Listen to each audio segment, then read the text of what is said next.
Welcome. Thanks very much for joining us. Put the increase into some sort of context for us. Are things really spinning out of control, or do you think we have a handle on it? Well, Jeremy, the index looks at the rate of first payment defaulters. So the people that's defaulted for the first time ever on a credit agreement that they've had, whether it's for 6 months or 20 years.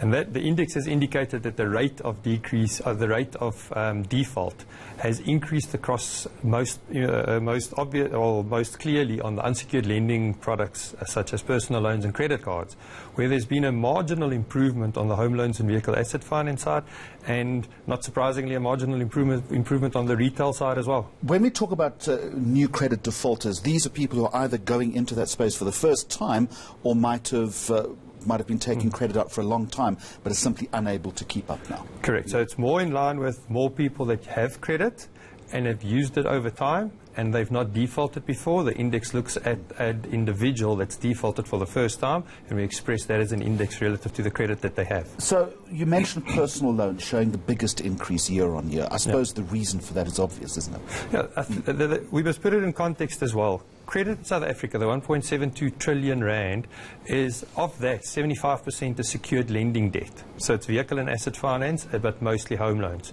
So if you just take that and you have a look at that, the secured lending index has actually improved. There's a clear view of, well, there's a clear direction in terms of conservatism from a consumer perspective. So people that have access to to secured lending products, they're more conservative, and that has improved. Where on the personal loans and credit card side, it's available for a broad population. Let's pick up on the credit cards. As I mentioned in the introduction, a lot of people would have used those credit cards to the max yesterday. First-time credit card default is increasing, you say, from 6.58% to 6.63% year on year. Right, that doesn't seem to be a huge amount, but is it? No, it's not. It's a marginal increase. An interesting statistic is the default rates in credit cards have actually remained stable, but that's a function of the bank's conservative approach towards granting credit and lending credit. We're in a highly regulated environment. From a world perspective, the South African credit market, from a credit granting and regulatory perspective, we sit in the top 5 of countries in the world, excuse me, from a regulatory compliance, from a granting perspective. So the banks are very conservative in granting, and therefore, even though there's been an increase, it's an increase more correlated to the economy as opposed to additional debt. It does beg, of course, Jaco, the question as to whether that regulation needs to be tighter given the amount of debt that the country is in cumulatively.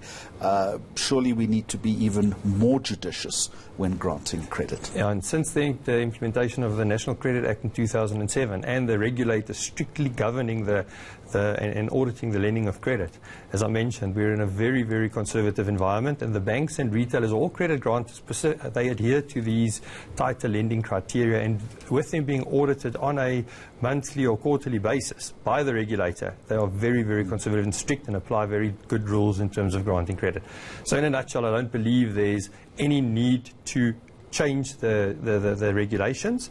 However, what there is a need for is for consumers to actually have a look at it and say, do I need the credit? Do I need to spend this money? And if I do, pay it off in a shorter period of time as you can to not have additional costs. But we never listen to good advice like that, do we? And that's the reason why we look at 1.72 trillion rand. And yesterday, I mean, FNB released results up until 2 o'clock yesterday that said their card transaction value is up by 40%. And I spoke to some retailers yesterday, and at 5 o'clock they were 30% growth on last year Black Friday, and it was at 5 in the afternoon, still up till 10 o'clock to go. So there clearly is a huge demand, and people have money.